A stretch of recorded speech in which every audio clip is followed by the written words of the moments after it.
को क्या कहता हूँ, और तुमने इमरान हाशमी का गीत सुना है, आ सुबह तक मैं करूँ मैं प्यार। मैंने कहा ओहो इमरान भाई सुबह तक खींच लेते हो तुम। और मैंने क्या तुम्हारे में भाई एनर्जी फूल है। मैंने कहा अपने तो भाई 1-1:30 હોય ને તો આપણે તો સો જાય આપણા કામ નહીં। मैंने कि आखी रात प्यार करना अपना काम नहीं। आ महीना पछी है ना हिस्ट्री निकाली। मैं कहा इमरान हाशमी कब तक प्यार करता है।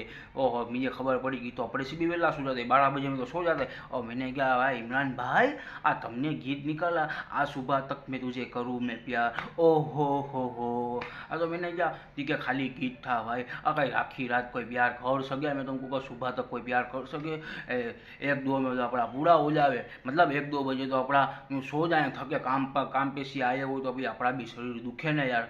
भाई अपने सो जाए। मैं कहा तो ऐसे गीत ना निकाला हुआ यार। हमको यूँ लगे कि भाई हमको भी शर्म जैसा हो ऐसा गीत। में कहा इमरान भाई आप सुबह तक प्यार करते हैं अपने 1-1:30 बजे सो जाए।